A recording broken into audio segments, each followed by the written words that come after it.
माझे नाव प्रतिमा बेनी प्रसाद चौरे आणि मी माझ्या पतीचे राशन दुकान होते त्याच्या लायसन करता मी सांगत आहे। आज जी तुम्ही पत्रकार परिषद घेता 21/5/2025 रोजी कशाकरता घेता आणि काय स्वस्त धान्य दुकानाचा तुमचा काय प्रकरण आहे नेमकं? माझे पती 2003 ला मरण पावले चिरामणटोला पोस्ट परसवाडा तहसील जिल्हा गोंदिया। माझ्या पतीकडे राशन दुकान होता, मला नोकरी होती, माझा मुलगा 3 वर्षाचा होता।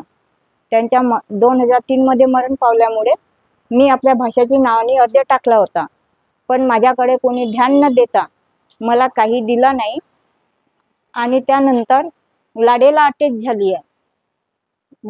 झाली होती आणि लाडेने 12 वर्ष चालवला। लाडे हा एक झिलमिलीचा स्वस्त धान्यवाला दुकानदार आहे।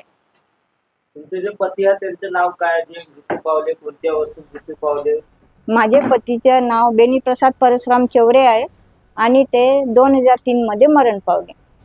आता तुमचा लायसन्स हा जे चालू राहिला तो दुसऱ्याला का कारणासाठी दिला, काऊन दिला? माझ्या पतीने रिन्यूअल करायला आपल्या तहसील कार्यालयामध्ये दिला होता। लायसन रिन्यूअल करायला तहसील कार्यालयामध्ये दिला होता आणि त्यामुळे ती लायसन तब्येत बिघडल्यामुळे ती लायसन तहसील कार्यालयामध्येच राहिली आणि मरण पावले 12ला 2003 मध्ये 12ला मरण पावले। त्यावेळेस माझी परिस्थिती बरोबर नव्हती, तरी पण मी अर्ज टाकला होता आपल्या भाषेची नावाने, पण मला काही उत्तर आला नाही। म्हणून त्यामुळे माझी परिस्थिती बरोबर नव्हती, माझा मुलगा लहान होता, त्यामुळे माझा लक्ष तिकडे गेला नाही। पण लाडेने ते दुकान 12 वर्ष चालवलं। तुम्ही ज्याप्रमाणे म्हणत आहात की तुमची लायसन दुकान जे आहे स्वस्त धान्य दुकान ही 2003 मध्ये तुमचे पती वारले, 2003 मध्ये पती वारले असताना तुम्ही अप्लिकेशन केली संबंधित विभागाला आणि संबंधित विभागाला जेव्हा तुम्ही तक्रार केली आणि त्यानंतर म्हणजे नेमकं म्हणजे 12 ते 13 वर्ष का तुम्ही अंधारात होता का काय जेव्हा तुमची लायसन रिन्यूअल करिता दिला आणि तुम्ही म्हणत आहात का अटॅच झाली? लाडेने मला सांगितलं होता, जेव्हा महिला बचत गटला गेला तेव्हा त्यांनी सांगितलं की तुमचीच लायसन आहे, तुमच्याच पतीच्या नावाने लायसन्स आहे आणि ते लायसन तुम्ही आणू शकता। तेव्हा माझ्या मुलाने मला म्हटला, आई माझ्या वडिलाची जे स्वास्थ्य दुकान आहे ते मला मिळायला पाहिजे। तेव्हा मी मग कलेक्टर ऑफिस आधी तहसील कार्यालयामध्ये गेली, तिथं विचारली, तहसीलदारासोबत मिळाली, त्यांनी म्हटला एक अप्लिकेशन द्या लायसन करता। मी तिथं गेली, सारे बाबूंनी म्हटला तुम्ही कलेक्टर ऑफिस मध्ये जा। तिथं गेली तर कमलेश मेश्राम ते आम्हाला वरांड्यामध्येच मिळाले। त्यांनी म्हटला जाहीरनामा निघाला आणि ती लायसन बचत गटला देण्यात आली आहे। मग अजून दुसऱ्यांदा गेली तर त्यांनी मला म्हणाले की जर तुम्हाला लायसन पाहिजे असेल तर 5 लाख रुपये द्या, कारण की अगली पार्टी आम्हाला जास्त देऊन राहिली। कोणी म्हटलं होतं की आपल्याला 5 लाख रुपये द्यायला लागतील? कमलेश मेश्राम, कारण की कमलेश मेश्राम कोण आहे? वरिष्ठ लिपिक आणि त्यांनी प्रत्येक आणि अधिकाराला द्यावा लागतात असे म्हणाले होते। ज्याप्रमाणे तुम्ही म्हणत आहात तुमची स्वस्त धान्य दुकान आहे 13 ते 14 वर्ष किंवा 12 वर्ष ज्याप्रमाणे तुम्ही उल्लेख केले आहात आणि या संदर्भामध्ये तुम्ही संबंधित विभागाकडे गेले असता ते म्हणतात का तुम्हाला की तुम्ही 5 लाख रुपये द्या, एवढा मोठा गंभीर आरोप तुम्ही एका लिपिकवर लावता, याबाबतचे तुमच्याकडे काही सदरचे पुरावे आहेत का? कोणी तुमच्याकडे असे साक्षी आहेत का ज्यांच्यासमोर असं झालंय? नाही, माझा मुलगा आणि आम्ही दोघंच गेलो होतो, त्यामुळे कोण साक्षी राहणार आहे? आणि त्यांनी म्हणजे मी आता जे कागदपत्र हे सगळे कागदपत्र मी अन्न पुरवठा अधिकाऱ्यांकडे दिला आहे। हे सगळे हे गावकऱ्यांनी जाहीरनामा नाही निघाला ते साईन वगैरे फक्त एकच कागद दिला, 200 लोकांनी मला साईन दिली आहे, पण हा एकच कागद मी त्यांना दिला तो, आणि हे बाकीचे कागद जाहीरनामा वगैरे त्या सुकलाल पारधीकडे रातोरात येऊन गेले। जे राशन दुकान आपल्याकडे होते ते हटवण्याकरिता आपल्याकडे कुठल्या अधिकाऱ्यांनी पत्र वगैरे दिलं होतं का तुम्हाला, की तुमचं जे राशन दुकान आहे त्यांची जाहीरनामा आम्ही करत आहोत बा? नाही, मला काहीच नाही, पत्रव्यवहार काही पत्रव्यवहार वगैरे काही झाला नाही. माझ्यासोबत काही बोलली नाही, मला काही लेटर नाही आला आणि मला काही विचारलं नाही. नाही, तुम्हाला आतापर्यंत जे आपल्याकडे राशन कोटा होता, जेव्हा आपल्याकडून राशन कोटा अधिकाऱ्याकडून उघडण्यात आला तेव्हा त्याची माहिती पुरेपूर तुमच्याकडे देण्यात आली होती, की तुम्हाला त्याच्याकडून पत्रव्यवहार करण्यात आला होता? मला काही पत्र आला नाही आणि मला काही माझ्याकडून लिहून आणि काही दौंडी दिली नाही. फक्त महिला बचत गटला देण्यात आली ही वफा उडाली. मी जाहीरनामा नाही निघाला म्हणून मी हे सगळे कागदपत्र अगळे आपले अन्न पुरवठा अधिकारी साहेब यांना दिला, पण ते माझ्याकडे काही लक्ष देऊन राहिले नाही. ते बचत गटवाल्या बायांकडेच म्हणजे त्यांच्याकडेच वळून राहिले सगळे. याच्या अगोदर 6 महिने म्हणतात ते कुणाकडे राशन होते? दुकान होते राशन बंद राहिलीच नाही दुकान. कंटिन्यू चालू आहे. हा, जेव्हापासून त्याच्यानंतर ते कुणाकडे दुकान? आधी लाडेकडे होती, 12 वर्ष त्यांनी चालवली आणि त्यांच्याकडे लायसन होती का तेव्हा त्या घडीला चालवलं तेव्हा त्या पुढच्या बेसिस त्यांना देण्यात आली? लायसन माझी लायसन तर तहसील कार्यालयामध्ये होती रिन्युअल करता. माझे पती मरण पावले, मी गेली पण मला काही लायसन वगैरे दिलं नाही. आता ते मला लायसन बद्दल माहीत झालं पाहिजे ना, मला कोणी सांगून नाही राहिले. नाही तीच त्यांच्याकडे लायसन होती का? नाही नाही माहित नाही मला. लाडेकडे होती नाही, पण 12 वर्ष कसे चालवू शकतात? बिना लायसननी चालवतात का?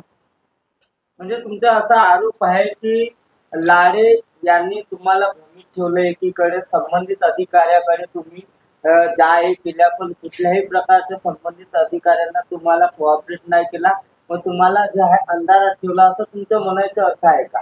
हो, साहेब लोकांनी मला अंधारातच ठेवला, कारण की मला ते जुने आता मला माहित नाही आहे नाव, पण आता जेव्हा मी वारंवार जाऊन राहिली, अन्न पुरवठा अधिकारी आहेत अगडे सर, कमलेश मेश्राम आहे, मी काळे सरासोबत बोलली आणि तहसीलदारांसोबत बोलली. मी काळे सर पण म्हणाले की नाही नाही तुम्हाला नाही मिळू शकत, असे त्यांनी मला धुटकारून म्हणजे बाहेर काढला. माझे अर्ज वगैरे काही घेतला नाही, तुमच्या नावाची लायसनच नाही आहे असं म्हणून मला तिथून पळवला. मी वारंवार गेली आहे अन्न पुरवठा अधिकाऱ्यांना, ते तुम्हाला नाही मिळू शकत असे वारंवार म्हणाले आणि माझ्यावर दुर्लक्ष करून राहिले. मला पुष्कळदा कमलेश मेश्रामनी पण तिथूनच मला बाहेरच्या बाहेर पळवून दिला.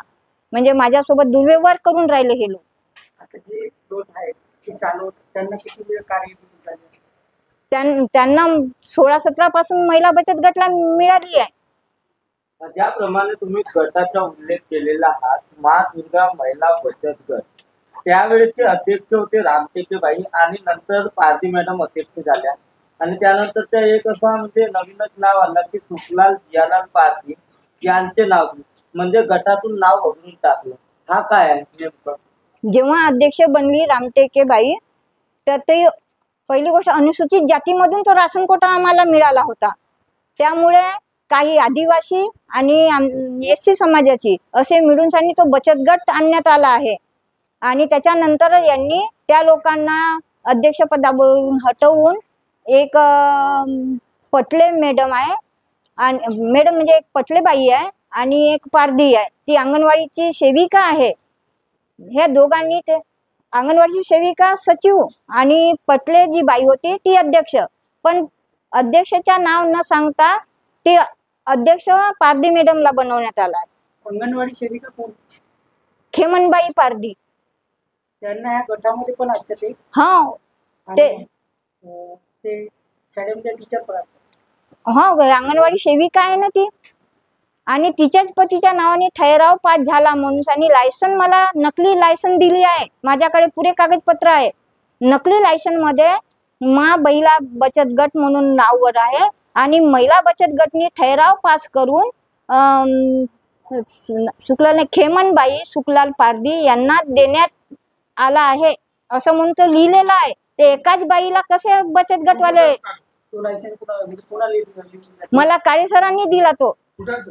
तो आहे ना. दाखवा ना, कागद दाखवा. ही त्यांची नकली लायसन आहे. ही सगळी नकली लायसन आहे. हे लायसन्स कोणाकडे आहे? ते तिच्याकडे आहे. ही अंगणवाडी मला काळे सरांनी दिला. मला माहित नाही की आहे कुणाकडे नाही कुणाकडे, पण ह्या दोन बाया, ही अध्यक्ष आहे पटलेबाई आणि ही अंगणवाडी सेविका आहे खेमनबाई सुखलाल पारधी. तर ही सचिव आहे, पण हिला अध्यक्ष काळे सरांनी म्हटलं मी गेली तर महिला बचत गट नाही, दुकानाचं नाव सांगा. एका बाबूला विचारला, मी बसली होती काळे सरांसोबत, तर त्यांनी सांगितलं महिला बचत गट. महिला बचत गटच्या नंतर अध्यक्ष कोण आहेत, तर मला सांगितलं खेमनबाई पारधी मॅडम आहे. जेव्हा ही सचिव आहे तर ती अध्यक्ष कशी? हे सगळे नकली खोटे काम सांगून मला फसवून राहिले.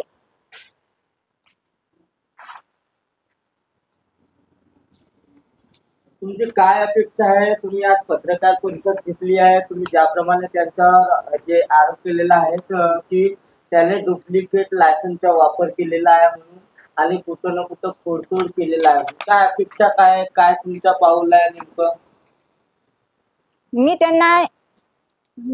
काळे साहेबांनाही म्हटलं, अन्न पुरवठा अधिकारी यांनाही म्हटलं की मला खरी सांगा, खरोखर त्यांच्या नावाने लायसन असेल तर मी मागे हटून जाते. पण मला हे खोटी लायसन जेव्हा दाखवला तेव्हा मला पूर्ण माहीत झाला की यांच्याकडे लायसन नाही आहे, ते माझ्या पतीच्याच नावाने लायसन आहे, एवढा मला माहीत झालं.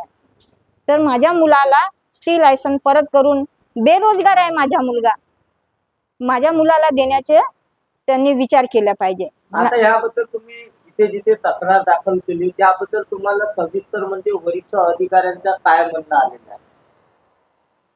वरिष्ठ अधिकारी पण म्हणतात जाहीरनामा निघाला, जेव्हा की जाहीरनामा नाही निघाला, मी साईन दिला लोकांचे, गावामध्ये कुणालाही माहित नाही आहे. तिथल्या सरपंच बाईला विचारलं, सरपंच बाई म्हणते जाहीरनामा वगैरे निघाला नाही आहे. गावातल्या लोकांना विचारलं, जेव्हा जाहीरनामा निघते तर गावकऱ्यांना माहित असते किंवा नाही, तेव्हा काहीच लोक कोणीच नाही म्हटलं. मला 200 लोकांनी साईन दिलाय. आता ते हे साईनचे आहे ना माझ्याकडे, तिथं दिलाय अन्न पुरवठा अधिकाऱ्यांना. तो कागद त्या सुखलालकडे कसा गेला आहे? रातोरात त्या दुसरी साईन म्हणजे हा अर्ज जाहीरनामा नाही निघाला, मी हा दिला ना, ह्या लोकांची साईन आहे. मी फक्त एकच कागद दिला आहे, पूर्ण गावकऱ्यांच्या साईनचे नाही दिला आहे. पूर्ण गावकरी दौंडी नाही पिटली आहे. त्याच्यानंतर मी संप करण्याच्या ठरवली होती, तर अगळे सरांनी मला म्हणाले की तुम्ही आंदोलन आपला थांबवा, आणि 9 तारखेला बोलवला. 9 तारखेला बोलवल्यानंतर ह्या बाई सुट्टी मागून राहिल्या, तर आता मी तुम्हाला 22 तारीख देतो असे म्हणाले. म्हणजे हा कोर्ट कचेरी लावला का माझ्याकरता? तुम्हाला काय करायचं होतं की अधिकाऱ्याला करायचं? आंदोलन आम्हाला करायचा होता अधिकाऱ्यांच्या समोर. अधिकाऱ्याने काय म्हटलं? थांबवा म्हटला तुमच्या आंदोलन. अन्न पुरवठा अधिकाऱ्यांनी म्हटला आपला आंदोलन स्थगित करा, मी त्यांनाही बोलवते आणि तुम्हालाही बोलवते. बोलवल्यानंतर त्यांनी काही फैसला नाही केला, जेव्हा की त्या अर्जावर लिहिला होता की एकतर्फे होणार, जर तुम्ही नाही आल्या तर एकतर्फे होणार. त्यांना कागदपत्र घेऊनही बोलवला. सगळे माझ्याकडे लेटर आहेत ना, हे सगळे फाईल आहेत. तर त्यांनी तेव्हा माझा मुलगा मध्ये गेला आणि 2 सचिव आणि अध्यक्ष नवीन बनले आहेत. तेव्हा त्यांना विचारलं, माझ्या मुलाला विचारला जाहीरनामा झाला का? यांनी म्हटलं जाहीरनामा नाही निघाला. त्या बाईंना विचारला, ते म्हणतात हो जाहीरनामा निघाला. दौंडी कोण पेट दिला? तर ठाकरेंनी दिला. ठाकरे दौंडी देतो का? तो ह्या राशन मध्ये तांदूळ वगैरे वजन वगैरे करून देते, सुखलाल कार्ड वगैरे लिहिते आणि तो तौलून देते. कोतवाल आहे का? कोतवाल नाही. मग त्यांनी वोट कशा प्रकारे सगळं पुरावा आहे? पुरावा म्हणजे वोट दिले याच्याकडे पुरावा आहे? त्यांनी दौंडी दिला, काही पुरावा? ते काही बोलतील तर कशाचा पुरावा राहणार आहे? ते झुटझाट बोलून राहिले सगळे. तुम्ही ज्याप्रमाणे ह्या प्रेस नोट मध्ये लिहिला की जर प्रशासनावर आमचा विश्वास तर तुटलेला आहे आणि येणाऱ्या काळामध्ये जर आम्हाला न्याय नाही मिळाला तर आम्ही जिल्हाधिकारी कार्यालयासमोर आंदोलनाचा रूप घेणार. म्हणजे काय नेमकं तुम्ही ज्याप्रमाणे इथे उल्लेख पण केलेला आहे की तुमची 22 तारखेला जेणेकरून सुनावणी करणार, काय आहे? जर अन्न पुरवठा अधिकारी साहेब जर आमचा निर्णय बरोबर घेतील नाही तर आम्ही आंदोलन करणारच. कारण की आम्हाला तिथून पळवून देतात ना. माझा मुलगा काय 22 तारीख आहे, काय कोर्ट कचेरी आहे का जेव्हा 9 वरून 22 तारीख देऊन राहिले? काय समजून दिलं त्यांनी? ते कोर्ट कचेरीमध्ये तारीख मिळते. त्यांनी फैसला करायला पाहिजेत होता. 9 तारखेला त्या बाया 2 तयार झाल्या. माझा मुलगा गेला, उभे राहिले समोर अधिकाऱ्याच्या. ते लग्न आहे म्हणतात. त्या लग्नामध्ये मी पण 2 सचिवांनी अध्यक्षांनी दिला, अधिकाऱ्यांना आपल्याला बोलवलं. अन्न पुरवठा अधिकाऱ्यांनी. जेव्हा बोलवलं तेव्हा कोण कोण उपस्थित होते? माझा मुलगा गेला, माझ्या मुलाच्या नावाने लेटर पाठवला होता आणि सचिव आणि अध्यक्षाच्या नावाने. तर माझा मुलगा गेला आणि सचिव आणि अध्यक्ष गेल्या त्या दोघ्या. काय निर्णय झाला? फक्त अन्न पुरवठा अधिकाऱ्यांनी विचारला की जाहीरनामा निघाला का माझ्या मुलाला? त्यांनी म्हटलं नाही. मग त्या लेडीजला विचारला गटाला, तर त्यांनी म्हटलं हो. तर दौंडी कोणी दिला? तर म्हणाले ठाकरेंनी दिला. आणि सरळ त्या अन्न पुरवठा अधिकारी साहेबांच्या समोर त्यांनी अर्ज सादर केला. त्यांनी वाचला ना, म्हणतात आता 22 तारखेला या. माझा मुलगा बाहेर निघून गेला, कारण की माझा मुलगा जास्त बोलू शकत नाही ना, त्याला तेवढा समजदारी नाही, कारण तो 3 वर्षाचा होता तेव्हा. आता तो 24 वर्षाचा झाला. तुम्ही ज्याप्रमाणे म्हणत आहात का 22 तारखेला तुमची सुनावणी आहे आणि सुनावणीला जर तुम्हाला जर न्याय नाही मिळाला आणि प्रशासनावर तुमचा विश्वास दिलेला आहे, तर तुमचं नेमकं पाऊल काय राहणार ठाम तुम्ही? आता पाऊल आम्ही पुढच्या उचलूनच, कारण की आम्ही आपला मागं घेणार नाही. आणि अन्न पुरवठा अधिकारीने बरोबर फैसला केला पाहिजे, कारण की लायसन आमचीच आहे हे त्यांनाही माहीत आहे. अन्न पुरवठा अधिकाऱ्यांनाही माहीत आहे की लायसन चौरीच्या नावाची आहे, तर त्याच्या मुलाला त्यांनी दिल्या पाहिजे. आमचा शेवटचा पाऊल हाच आहे. अन्न पुरवठा अधिकाऱ्यांनी आमचा निर्णय बरोबर केला पाहिजे, नाहीतर आम्ही आंदोलन करून. आणि जर अन्न पुरवठा अधिकारी बरोबर निर्णय करतील तर माझा मुलगा बेरोजगार आहे, त्याच्या वडिलाची लायसन त्याला देण्यात यावा, नाहीतर आम्ही मागं हटणार नाही, आम्ही आंदोलन करणार. बेनीप्रसाद चौरे, मुक्काम चिरामंटोला, पोस्ट परसवाड़ा, तहसील जिला गोंदिया। काय कारण आहे मुख्यतः आपण आज पत्रकार परिषद? मेरे पापा की राशन की दुकान थी, वो 2003 में डेट हो गई उनकी। उसके बाद में फिर लाड़े को दुकान जोड़ दिए। उसके बाद में फिर महिला बचत गठ ने उनके पास से ली, लेकिन फिर मैं अब अपनी दुकान मांग रहा हूँ तो मेरे को दे रहे नहीं है और मेरे साथ में दुर्व्यवहार कर रहे हैं। और जो अगड़े सर है वो भी हमारी बात सुन रही नहीं है। और जो कमलेश मिश्राम है वो हमको भगाते हैं, आओ मत बोलते हैं यहाँ पे, और आओगे तो तुमको मार दूंगा बोलते हैं, जान से मारने की धमकी देते हैं। और कमलेश मिश्राम ने उनसे पैसे लिए हैं और पैसे ले रहे हैं, और मेरे को भी बोलते कि तू अगर पैसे देंगा तो 22 तारीख के बाद में वो राशन कोटा महिला बचत गठ के पास में ही रहेगा, ऐसी वो मेरे को धमकी दे रहे। काय तुमच्या मागण्या काय? मेरी मांगनी यही कि वो राशन कोटा मेरे को वापस मिलना चाहिए मेरे पिताजी का। और नहीं मिला तो एकदाची कशा प्रकारे विभाग केलाय नाही का? हाँ, जिल्हा अधिकारी अजून कमलेश मिश्रामला पण दिलं होतं। कमलेश मेश्राम कोण आहे? लिपिक बाबू, त्याच्या म्हणणं असं आहे की तुम्हाला हा दुकान नाही मिळणार, ही महिला बचत गटलाच राहणार आहे। हा प्रकरण किती वर्षापासून सुरू आहे? 17 मध्ये त्यांना दुकान मिळाली, 17 पासून आता 25 चालू आहे, तर आता सध्या त्यांच्या जोराचं आहे दुकान। लायसन्स कोणाच्या नावाने आहे? माझ्या वडिलाच्या नावाने आहे। लायसन्स तुमच्या वडिलाच्या नावाने आहे आणि दुकान दुसऱ्याच्या नावाने आहे, हो. हा म्हणणं आहे तुमचा? हो। आता सध्याच्या स्थितीत कोणाकडे आहे राशन कोट? महिला बचत गट, महिला बचत गटांकडे। पुरवठा विभागाचे अधिकारी काय म्हणणं आहे त्यांचं? त्यांचा हाच म्हणणं आहे की जाहीरनामा निघाला होता, जाहीरनामा निघाल्यानंतर महिला बचत गटले देण्यात आली। मग ते म्हणत आहेत की जाहीरनामा निघाला तर आता तो दुकान रद्द झाली, आता नाही मिळणार तुम्हाला। अच्छा, तुम्ही हे प्रेस कॉन्फरन्स का घेता? काय उद्देश आहे याचा? माझा हाच उद्देश आहे की ते दुकान मला वापस परत मिळायला पाहिजे, कारण का ते आमची सुनवाई नाही ऐकत आहेत। अजित दादाला पण सिफारिश पत्र दिला, प्रफुल्ल पटेलला पण दिला, दुकान मेरे को वापस चाहिए। अगर वो दुकान मेरे को नहीं मिलेंगी तो मैं जे पुरवठा अधिकारी के पास में गया था, और जो पुरवठा विभाग है उसके आगे मैं आत्मदान करूंगा अगर मेरे को 22 तारीख को नहीं मिलेंगी दुकान। तो उनने बोले कि ये दुकान महिला बचत गट के पास में ही रहेंगी और ये दुकान आपको नहीं मिलेंगी, और तुम कोर्ट भी करोगे या कचहरी में जाओगे तो भी ये दुकान आपको नहीं मिलेंगी बोले। और एक उनने पैसे ले लिए पारदी से, तो दुकान उन्हीं के पास में रहेंगी। और उसने बोला था कि उनने 5 लाख रुपए दोगे तो ये दुकान आपको मिलेंगी, नहीं तो नहीं मिलेंगी। इसमें कमलेश मिश्रा मेरे को बोले क्या बोलते? 5 लाख रुपए दो तो ये दुकान और लाइसेंस मैं तुमको देता हूँ, नहीं तो महिला बचत गट के पास नहीं रहेंगे।